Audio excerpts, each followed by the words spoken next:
Hello guys, welcome back to my channel. कैसे हो आप सब लोग? I am Gini Sethi. Welcome you all in my new pregnancy series blog. तो कैसी जा रही है आप सबकी प्रेगनेंसी? कैसे हो आप सब लोग? I hope you all are doing great. सब अपना ये पीरियड इंजॉय कर रहे होगे, सब मज़े कर रहे होगे। अपने कल का मेरा जो ब्लॉग देखा था वो मैंने अपने आपको इन जो स्कैन था, नॉर्मली स्कैन जिसको लेवल 2 स्कैन भी बोलते हैं, मैंने उसका एक्सपीरियंस शेयर किया था। और आज जो मैं आपसे शेयर कर रही हूँ, this is something very close to my heart, but मैं बहुत पर्सनल मैं आपसे आज कुछ शेयर कर रही हूँ। Something special, something about your relationship with your partner, with your family, with your in laws. तो इस ब्लॉग को, वीडियो को एंड तक ज़रूर देखना और आप मुझे कमेंट सेक्शन में बताना कि आपका रिलेशनशिप अपने पार्टनर के साथ ड्यूरिंग प्रेगनेंसी कैसा जा रहा है, कैसा चल रहा है, आप क्या फील कर रहे हो इस टाइम पे। जो मैं आज आपको शेयर कर रही हूँ वो बहुत पर्सनल है। मतलब मैं it's very near and very close to my heart. मैं आपसे जो शेयर कर रही हूँ अपनी पर्सनल जर्नी का एक पार्ट शेयर कर रही हूँ। तो आप इस ब्लॉग को एंड तक देखना और मुझे बताना कि आपको कैसा लगा। So let's talk about how my relationship change during pregnancy. क्योंकि बिफोर प्रेगनेंसी क्या होता है, आपको ऐसा लगता है कि अपने पार्टनर को बहुत अच्छे से, बहुत अच्छी तरह उसको जानते हो, बहुत मिंगल अप हो आप एक दूसरे के साथ। बट ऐसा नहीं है। जब मेरी फर्स्ट प्रेगनेंसी थी उस टाइम पे the time was different. Saurabh का behaviour was totally different. But baby आने के बाद एक नई ही ना आपके रिलेशन में एक नई चीज़ आ जाती है। वो एक बेबी आना एक ऐसी चीज़ है आपके रिलेशनशिप में, बेबी का आना जो आपके पूरे रिलेशनशिप को चेंज कर देता है। तो जब मेरी फर्स्ट प्रेगनेंसी थी, मतलब मैं क्या फ़ील करती थी उस टाइम पे, Saurabh was extra caring, extra extra pampering, और ये छोटी-छोटी चीज़ों का ध्यान रखना, छोटी-छोटी चीज़ों, मतलब वो ओवर पैम्परिंग जिसको बोलते हैं ना, first pregnancy was like that कि मतलब ओवर सारी चीज़ें वाला सीन था। छोटी-छोटी इतना सा भी कुछ भी मतलब स्किप ना हो जाए पूरी प्रेगनेंसी में। मतलब मेक श्योर वो हमेशा ऐसे रहते थे कि कुछ भी पार्ट ऐसा स्किप नहीं होना चाहिए। और हस्बैंड वाइफ का जो रिलेशनशिप होता है ना, बेबी की ग्रोथ उस पे बहुत डिपेंड करती है कि आप अपने पार्टनर के साथ कितना कंफर्टेबल हो, आपका मूड कैसा जा रहा है ड्यूरिंग प्रेगनेंसी। और प्रेगनेंसी हमें ऐसा लगता था कि हम एक दूसरे को बहुत अच्छी तरह से जानते हैं, बट प्रेगनेंसी ने एक ऐसा वर्जन दिखाया जो हमने कभी इमेजिन भी नहीं किया था कि चीज़ें कैसे चेंज होती जाएंगी धीरे धीरे। बट वो भी एक पार्ट था लाइफ का जो हमने फर्स्ट प्रेगनेंसी में बहुत अच्छे से इंजॉय किया। बट फिर बाद में जब जुझार आया लाइफ में तो बहुत सारी चीज़ों को लेकर ऐसे होने लगा कि मेरे पॉइंट ऑफ व्यू से वो चीज़ें सही नहीं होती थी, बट सौरभ को लगता था कि नहीं ये सही है, मुझे ऐसा लगता है कि नहीं ये सही नहीं है जुझार के लिए। तो बहुत सारी चीज़ों पे हमारी डिबेट स्टार्ट हो जाते थे, छोटी छोटी चीज़ों को लेके। मतलब समटाइम तो ऐसा होता था कि अब ये औरों के साथ भी पता नहीं जिन्होंने एक्सपीरियंस किया उनके साथ हुआ है कि नहीं, बट मेरे साथ ही मैंने पर्सनली बहुत फील किया है कि बहुत चीज़ें ऐसी होती थी कि जिस पे हम आपस में ही लड़ पड़ते थे उसको लेकर कि नहीं। बट हाँ, मेक श्योर कि आप कभी भी बच्चे के सामने लड़ाई ना करो, तो दैट विल बी बेटर, क्योंकि उसका जो इम्पैक्ट है वो बेबी के ऊपर बहुत रॉन्ग इम्पैक्ट पड़ता है। तो बेटर इज़ कि मेक श्योर कि आपकी जो भी छोटी मोटी सी जो नोक झोंक है वो आपको साइड रख के ही सॉर्ट आउट करनी होती है। बहुत ज़्यादा हम लोग का ऐसे रहता था कि नहीं, मैं बोलती थी ये सही है, उनको लगता था कि नहीं वो सही है। ऐसा नहीं होता, लेकिन आपको बहुत हेल्दी रिलेशनशिप मेंटेन, बट फिर भी हमने वो चीज़ मेंटेन रखी। दोनों ने अपने ईगो साइड किए, दोनों ने अपने आर्ग्यूमेंट्स पे कंट्रोल किया, अपने स्ट्रेस पे और अपने मेंटल लेवल पे कंट्रोल किया, जिससे कि ये चीज़ें रिपीट ना हो। फिर अब जब मुझे सेकंड टाइम पे कंसीव होना था तो सेकंड टाइम की pregnancy was totally different.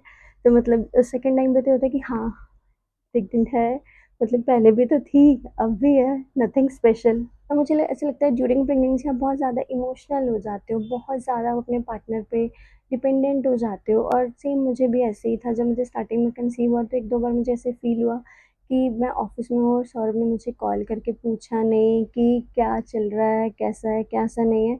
But ऐसा नहीं होता, आपको केयर तो पूरी मिलती ही मिलती है। फिर जब मैं घर पे रहने लग गई, ये चीज़ें मैंने ऑब्ज़र्व करी कि आपका पार्टनर बहुत ज़्यादा केयरिंग हो जाते हैं, मतलब इमोशनल टच एक वापस से आ गया ड्यूरिंग माय फर्स्ट ट्राइमेस्टर, क्योंकि जो वो वाला जो फेस होता है ना, वो आपको कोई ना कोई चाहिए ही होता है, हेल्पिंग हैंड या फिर कोई ऐसा सपोर्ट आपको चाहिए होता है जो मतलब आपके पास रहे, आपको छोटी-छोटी बातों का ध्यान रखे।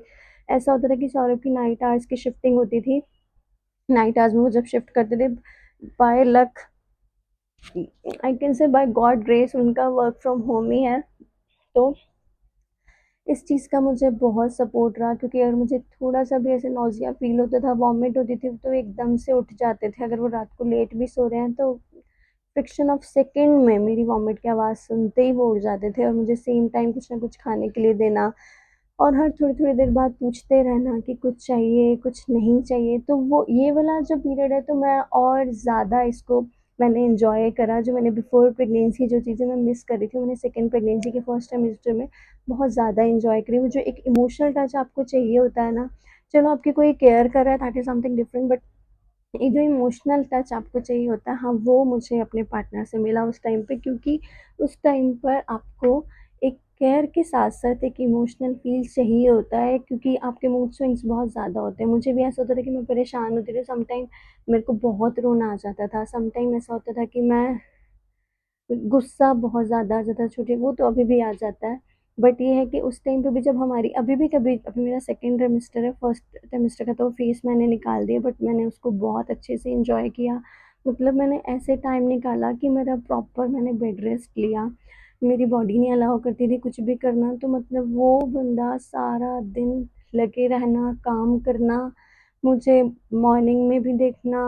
मॉर्निंग में तो चलो अर्ली मॉर्निंग का जो भी रहता है, क्योंकि फर्स्ट सेमेस्टर मॉर्निंग सिकनेस बहुत ज़्यादा होती है, आपको उठते के साथ कुछ ना कुछ चाहिए होता है, और आपकी बॉडी अलाउ नहीं करती कि आप उठो और अपने लिए कुछ बना रहे हो या कुछ किचन से भी लेकर खा रहे हो। मेरे पास तो इतना सा भी हिम्मत नहीं होती थी। इस टाइम पे बहुत सारे चैलेंजेस भी फेस करने पड़े मुझे, क्योंकि कभी भी आपका मूड स्विंग हो जाता है, आपको रोना आ जाता है, आप कभी भी गुस्से में चिल्लाने लग जाते हो। तो जब आपका पार्टनर आपको इतनी केयर दे रहा है ना, तो उसको उस टाइम पे तो बहुत बुरा लगता है कि भई एकदम से इतनी भी क्या बात हो गई जो रोना ही आ गया। ऐसा भी क्या हो गया कि इतनी ज़ोर से शाउट ही करने लगी, बट स्टिल आपको उस कंडीशन में आपका कंट्रोल नहीं होता। बट हाँ, यू हैव टू कंट्रोल, जितना आप कर पाओ आपको उतना कंट्रोल करना पड़ता है। बट बहुत सारे चैलेंजेस ऐसे होते हैं कि हाँ, कभी देखो अगर मुझे उस टाइम पे पार्टनर की ज़रूरत है, अगर वो उनको कुछ काम है तो आपको गुस्सा आएगा, बुरा लगेगा। बट हाँ, उस टाइम पे पार्टनर को समझना चाहिए कि ये जो इमोशनल टच होता है वो कितना ज़रूरी होता है उस टाइम पे। तो बहुत सारे ऐसे चैलेंजेस आए कि कभी मूड स्विंग होता रहा, कभी किसी से कुछ बात हो गई और आपके पार्टनर ने आपको सपोर्ट उस टाइम पे नहीं किया, तो आपको और बुरा लगता है। बट आपको ये सारी मिसअंडरस्टैंडिंग्स जो होती हैं, आर्गुमेंट्स होते हैं, उनको कंट्रोल करना पड़ता है। ये छोटे-छोटे चैलेंजेस तो आप पूरा टाइम आपकी लाइफ में लगे ही रहते हैं, but you have to control कि आप कैसे मैनेज करते हो उनको। बहुत सारे अभी तक मेरा सेकंड ट्राइमेस्टर चल रहा है, सेकंड ट्राइमेस्टर मेरा 6 मंथ इज़ गोइंग ऑन। तो अभी जैसे बहुत सारे उस टाइम के फर्स्ट सेमेस्टर में फ़नी मोमेंट्स भी थे। जैसे मैं वॉमिट करती थी तो मेरे को ना ऐसे बर्पिंग बहुत ज़्यादा होती थी, और वॉमिट के टाइम पे जो आवाज़ आती थी तो दोनों जुझार और सौरभ उसका बहुत मज़ाक उड़ाते थे। जुझार तो अभी भी बोलता था कि मैं उसको पूछा कि मम्मा बर्प कैसे करते हो? तो बहुत अजीब-सी साउंड करके बताता है। तो मतलब वो फ़नी मोमेंट्स भी हमने बहुत सारे एन्जॉय करे उस टाइम पर। टाइम ऐसा होता था कि मुझे किसी अजीब-सी चीज़ की क्रेविंग हो गई मिडनाइट पर। एक रात को मुझे पहले वो ब्लैक कलर के एक चूरन वाले लड्डू आते थे, मुझे उसकी क्रेविंग हो गई खाने की। बट उस टाइम पे अरेंज कहाँ से करें, बट ऐसा था कि वो मुझे चाहिए ही चाहिए। ऐसा होता है इस टाइम पे, आपकी क्रेविंग्स भी बदलती रहती है सेमेस्टर के अकॉर्डिंग। अब मेरी क्रेविंग्स थोड़ी-सी चेंज हो गई है, उस टाइम पे मेरे को वो खाने का बहुत मन करता था। तो ऐसा होता था कि मैं कैसे-कैसे, और रात के बज रहे थे 12:30, मतलब मैं एक अच्छी-सी नैप लेके दोबारा उठ चुकी थी और मेरा मन कर गया। लेकिन उस टाइम पे बंदा गया, कहीं पे वो जयपुरी वाले ढूँढे, उनके पास वो मिलते थे, कहीं पे मिल जाए, बट नहीं मिला, बहुत टाइम गया। फिर घर पे ही ना सर ने क्या किया, इमली लेकर उसका कुछ तो भी कर-कुर के मुझे ऐसा वो ऐसे खट्टे से फ्लेवर वाला कुछ बना के दिया पीने के लिए। जलजीरा वगैरह मिक्स करके, जो बहुत यम था। ये बहुत ऐसे छोटे-छोटे फ़नी मोमेंट्स हमने उस टाइम पे बहुत एन्जॉय करे, जो बहुत आपके रिलेशनशिप को बहुत स्ट्रॉन्ग कर देते हैं, बहुत हेल्दी कर देते हैं ड्यूरिंग योर प्रेगनेंसी। और आपकी प्रेगनेंसी बहुत अच्छी और बहुत स्मूथ जाती है अगर आपका रिलेशनशिप बहुत अच्छा जा रहा है तो। प्रेगनेंसी ने हमें बहुत कुछ सिखाया। फर्स्ट सेमेस्टर का फर्स्ट प्रेगनेंसी का एक्सपीरियंस अलग था, सेकंड का अलग था, बट बहुत कुछ सीखा मैंने ड्यूरिंग प्रेगनेंसी। और अभी भी लर्निंग चल ही रही है, नया-नया फेज़, कुछ ना कुछ नया रोज़ हो ही जाता है। इस टाइम मैंने अपने इस प्रेगनेंसी में और रिलेशनशिप में जो रियलाइज़ किया, वो है कि प्यार सिर्फ़ एक जेस्चर नहीं है। Love is not about only the gesture, ये एक फ़ील है जो आपको, और ये लव जो है वो आपको, जो आपकी लाइफ़ में बेबी आता है, आपको उसके साथ शेयर करना पड़ता है। वो जो मोमेंट्स हैं जो हम पहले कभी भी बेफ़िक्रे कहीं चले जाते हैं कुछ भी, तो वो सेम नहीं रहते। ये जो टाइम होता है ना, ये आपके रिलेशनशिप को और ज़्यादा स्ट्रॉन्ग कर देता है। मतलब अगर आप इसको एन्जॉय कर रहे हो तो वो बहुत अच्छा है, अगर आप इसको ऐसे ही लड़ भिड़ के या ऐसी ही बातें करके निकाल रहे हो, लड़ाइयाँ करके, तो वो फिर अलग फ़ेज़ है।